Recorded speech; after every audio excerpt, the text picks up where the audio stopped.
ーローウォーズファンの皆様、おはようございます。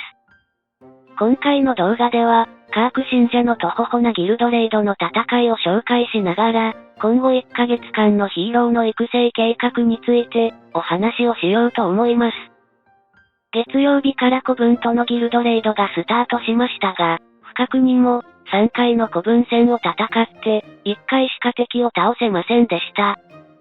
古文との戦いということで油断していたのと、ヒーローの選択をミスしたことが敗因ですが、そもそも、対戦相手のレベルが先週の65から130へ変更されていることをすっかり忘れていました。そのようなわけで、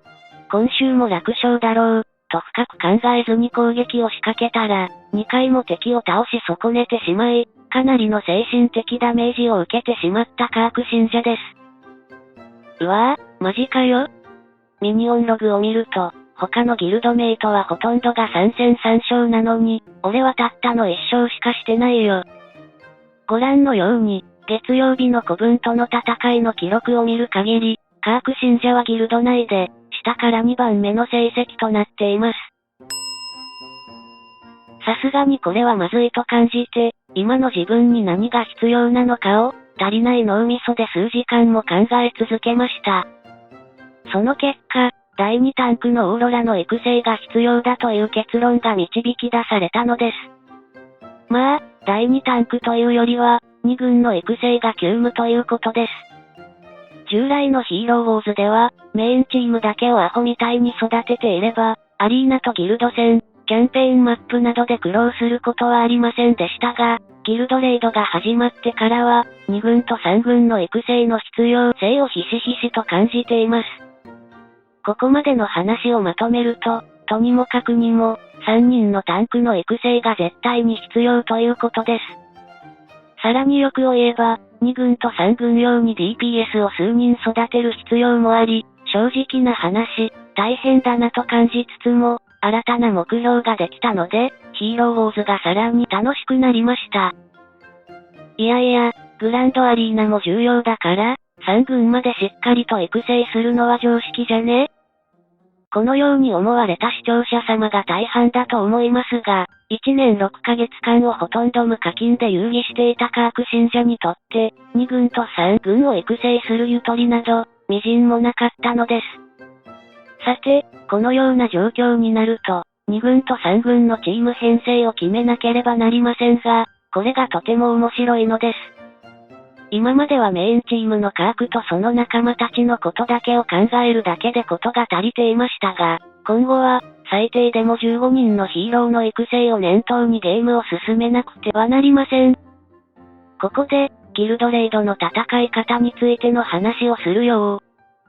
ペットアドベンチャーとギルドレイドには共通のパターンがあり、これらには2種類の敵が登場します。雑魚キャラ5人と戦う場合は、対人戦と同じような感覚で戦えばいいのですが、単体の巨大な敵と戦う場合は、対人戦と同じ感覚で戦うと負けてしまいます。このような単体の敵と対峙する場合、ギルドレイドであっても、攻撃回数の多いヒーローを使うのが一般的なセオリーです。また、このような単体の敵と戦う場合、それに適したチームペットを選択する必要があります。カーク信者の場合だと、体力回復を重視する観点から、オリバーをチームペットとして戦場に連れて行くようにしています。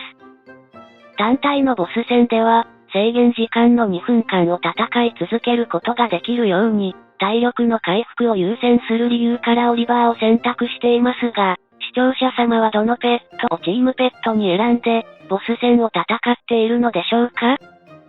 ペットアドベンチャーのボスと、ギルドレイドの単体の敵と戦う際に選んでいるペットについて、動画のコミュニティにアンケートを設置しましたので、動画チャンネルのコミュニティのタブをクリックして、アンケートに参加していただけたら幸いです。カーク信者の予想としては、オリバーカークセルが人気になると予想しています。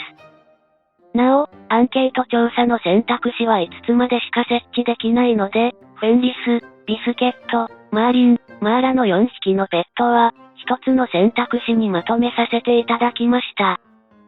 ペットのアンケートに加えて、今週のギルドレイドの難易度に関するアンケートも実施しています。その質問にも答えていただけると、視聴者の参考になると思いますので、どうぞよろしくお願いします。